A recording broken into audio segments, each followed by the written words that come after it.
Hello, my name is Shirgi, and in this video I'll be giving you a little bit of a behind the scenes look of my avatar. For a while now I've been wanting to modify the hair colors, so that's what I will be doing, and I'll be talking a little bit about just streaming and what that's like for me, what my setup is like, and all that. My current appearance now is based on a drawing I did a few months ago. It looked okay, but I was dissatisfied with the hair because it looks just kind of random.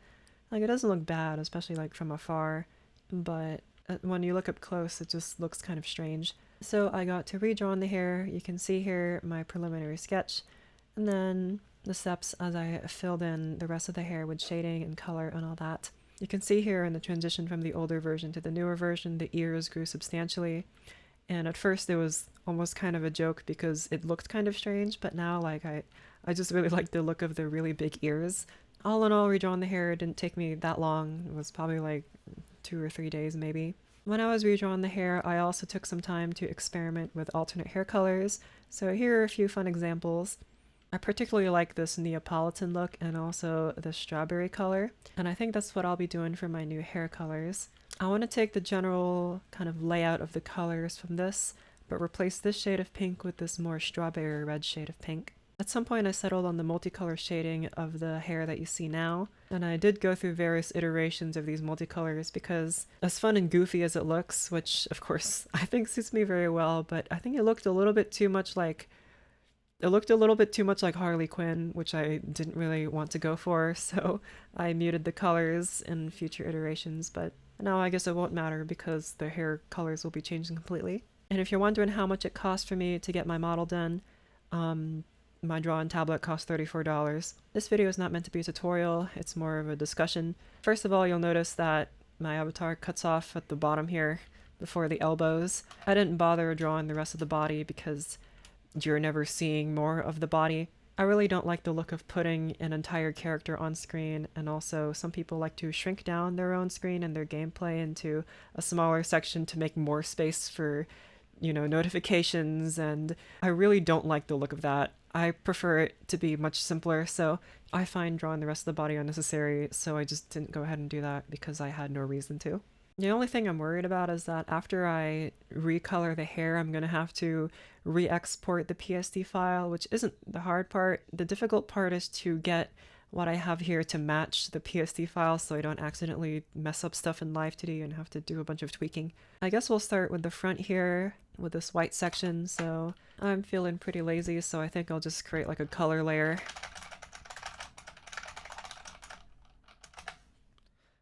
I did meticulously name every single layer even though I don't have to. What I'm going to do for each of these hair parts is that I'm just going to take the outline of the hair color and then just make that a mask for this so it doesn't bleed onto other layers. Yoink. And then I'll just pick a color to recolor. Blop. Beautiful. Perfect. Now let's change the mixing mode to, I don't know, I'm just going to experiment. Color. Color looks a little too dull. Still like too gray. I need something a bit brighter. The other ones I'll probably just use like standard color thingies, but this one's specifically white, so I want it to look correct. Okay, I think color is the best that I'm gonna get with this. I guess I can just duplicate this layer and make it brighter. Hold on.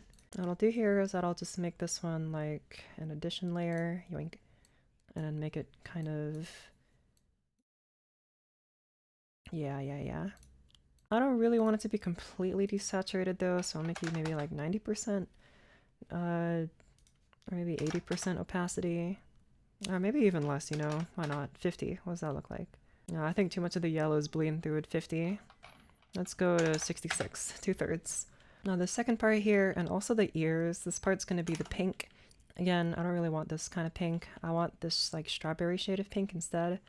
So I'm gonna pick out my handy dandy color picker, which my color picker is saying that this shade is white. Bro, I don't think so, man. Actually, let's get one of the darker ones. I think that'll be better for when we're recoloring. Let's try this darker shade, Rose. We'll do kind of the same thing that we did for the other one, where I take the selection and then I add another layer, if I can remember to do that.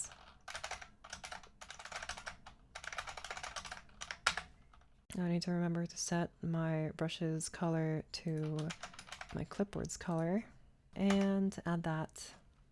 Beautiful. Now what I'll do is once again go back to that color changing one. Yes, okay, I'm liking that already. I'm liking that already. I guess while we're here, I'll go ahead and do the same thing for the ears as well, or I change their color. I didn't do this in this recolor, but in this one here, I have these little white tufts, which I quite like, so I think I'll also apply that here. And then I will also have this wonderful shade of brown at the back. Now it's time for the hair on the back. If it would just say faster. I think this is like a 4K image or something. Yeah, I don't know if you can see there, but at the top the resolution is 4096 by 5120, which is kind of unnecessarily large. If I zoom in here, you can see all the pixels. You don't really need to make it this high resolution. I just chose to do it because, well, I'm the one drawing it, so I'll make it whatever resolution I want. Let's take this shade of brown. I guess I can play around with it a bit more later. I'm not sure if that's exactly the shade of brown that I want. It looks a little strange with that pink at the back right now. I guess maybe since the hair is already blonde, I can probably just get away with adding like multiply and yeah, okay. My first thought was like I didn't like how saturated that was, but like actually I think it's good if it's saturated. I think it's good if it's saturated. Just makes it so saturated. Ooh, that one's like super dark. Maybe a little less, 80, a little more, 90. Split the difference. It's because the original was a bit more like reddish, so like the back color is more reddish than I'd like. I guess I can kind of offset this by making the brown color a different hue. There you go. That's a bit too orange, I think. It needs to be a bit more mahogany. And then maybe just for funsies, we'll make it a bit darker. I'm not entirely sure about this one. I do still really like the strawberry red here. I'm just a little bit iffy about the whites. Maybe I'll replace this part of the white with also the pink. I'm trying to imagine that before I apply it though. Okay, well looking at it like this, I don't really know. I'm leaning towards this here. Maybe if I just made it just a tad bit less white, and I think that would help. Here, I want to try something. Instead of it going directly to white, maybe I should have it transition to white. So I'm gonna go ahead and pick up this pink color from before, and I will just brush in some of that into where the white is. Ooh, what do I think of that? Let me put it side by side with the other ones. From afar, I definitely think this one here looks more natural. These ones, I think they look better up close, weirdly, and they don't look as good from afar. I couldn't really tell you why. I hesitate to say it's because of the more incongruous colors. Like there's a fade here, but there's like a clear line here. I don't really know if that's true because there's also a clear line between the pink and the brown here, and also the white, of course, but it looks good there. It just doesn't look good up here in the front where the bangs are. I'm looking at it from afar, looking at it up close, looking at it in OBS over on my second monitor.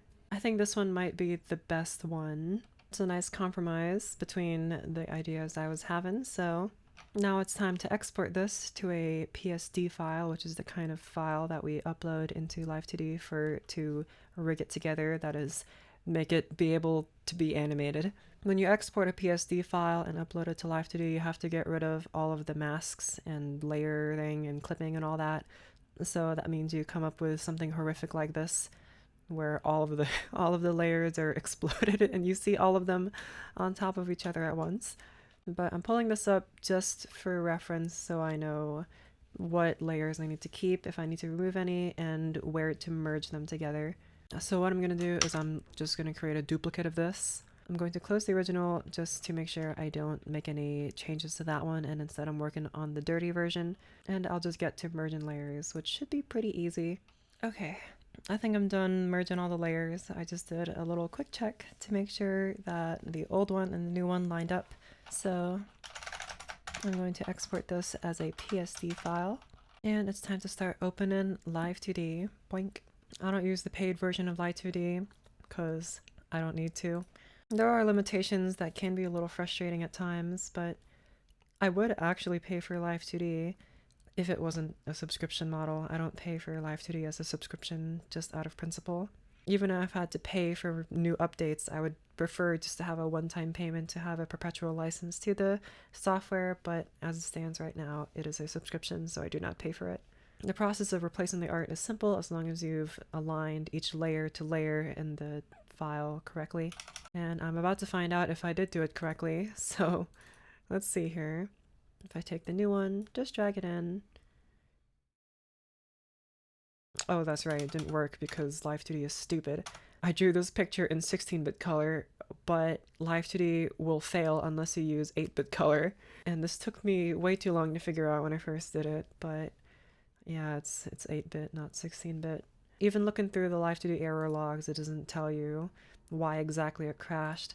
It doesn't even give me an error like pop-up as you saw there. I dragged it in and nothing happened, but since I've done this already, I knew exactly what the problem was. So I'm going to replace this PZ file, yoink, and hopefully I have done it all correctly.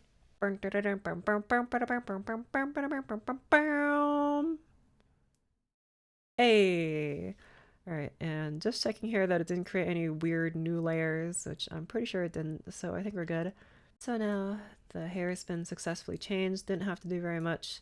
I'm not going to talk about rigging because I don't want to. Man, what a pain. Exporting simple export for runtime as a Mach3 file. What does a Mach stand for? Who knows? It stands for Mega Omega Character 3. Store it into my Live2D projects file. Should Live2D would load when I click onto things. Oh my goodness. Just open the darn folder. Oh no, now you've gone way. You're in the FL Studio folder. This is completely wrong. Now all I have to do is export that and then dump it into VTube Studio, which is what I use for streaming. What I'm gonna do is I'm just gonna take all of this that I just exported and replace the files. Okay, I meant to replace them, not delete them. Hold on. I believe all I have to do now is just launch VTube Studio, so. We'll see very quickly if it works. Bomb. Yay! Awesome! Alright. And now I have my beautiful new Neapolitan ice cream hair. And now I've also set up a little process for me to change my hair color to whatever I want. You can change the colors of your avatar directly in VTube Studio. It's just, it changes the entire, they call it art meshes, so it changes basically an entire part. You'll notice that when I change the colors, I change very specifically just the color and maybe some of the shading. But doing like this will change like every detail regardless of what it is.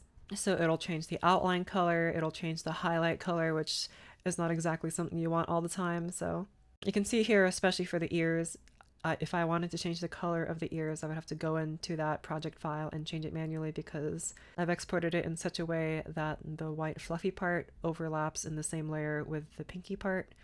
So if I were to change it here, it would change the whole thing. But maybe if your avatar is a little simpler than that, then you can get away with doing it like this. While we're here, I thought I'd also talk about my streaming setup. So the program I use to stream is good old OBS, Open Broadcasting Software, I think it stands for. It's free, it's open source. There's also a program called Streamlabs OBS, which is like built off of this plain OBS to make it more friendly to streamers and people that just want to get started streaming and don't want to mess around with tens of thousands of settings. That's definitely an exaggeration because there aren't many settings, but I can, when you look here, you can see that some of these settings, maybe they're, it's a bit too much to learn for someone that just wants to hit start streaming and play video games. You can see here that my streaming setup is very plain. I don't believe in having a very convoluted streaming setup. I think it just looks bad. I much prefer this very simple style. Or it's just me in the corner, my screen blown up here, and nothing else. I do have this tiny animation that plays every so often here that just tells you to subscribe to my channel, which I think is very cute. Maybe I'll talk about how I got that to work in a future video, but basically what I did is that I took my little chibi character, rigged it in Blender, and then I animated it and made a little green screen animation for it to put into the corner. I have a plugin called Advanced Scene Switcher for OBS, and it only has one thing going, and every 25 minutes while I'm streaming, it will play that. You can see here I also have some remnants from older streams where I had like a border for my stream, and a notification box. I don't like the look of a very involved streaming layout. It's a huge turnoff for me, and I don't like watching streams that look like that. I much prefer a very simple person in the corner, screen up in front, or whatever they're doing. Although whatever Jack's Films has going on, where he presses buttons on his stream deck and random stuff appears on his green screen, I really like that. I kind of want stuff like that. That seems really fun. I don't have a stream deck at the moment, but I could definitely get some macro set up. Or maybe use an old keyboard, or no, I can use my MIDI keyboard. I do have a custom stream transition though, which I made like years ago at this point, where it just wipes a bunch of colors across the screen. All I did there was just edit this together in DaVinci Resolve, some kind of animation, exported it as a WebM file, which WebM isn't exactly the greatest file format, but it's the one that works, and it ain't broke, so I ain't fixing it. Plus WebM has a much smaller file size than something like MOV, so I'd figured it would be easier for OBS to play the smaller file. For recording though, I do this double wide trick. I learned this trick actually from watching a Blender Guru video. He didn't talk about it explicitly, but when he was alt-tabbing through his things, I noticed that he had his camera on one side and his screen on the other. And previously what I had been doing is that I literally booted up two versions of OBS and recorded them at the same time. But I saw that, I'm like, why, man, I feel so dumb. Why didn't I just think to do this? This feels genius, and it is. If you want to separate your avatar and your screen in editing, especially if you're editing videos, it makes it easier to manipulate your person around. I guess if you're not doing that very much, it doesn't matter, but for me, I like to have that little bit of freedom. So this is a 3840 by 1080, so 3840 is twice 1920. So it's just 1080p, but twice as wide. Thank you for watching this video. I hope you liked the color of my new hair, and I hope maybe you learned something, or I answered a question if you were curious about anything about my streaming setup. Please subscribe to my channel, and I will see you guys later. Bye bye!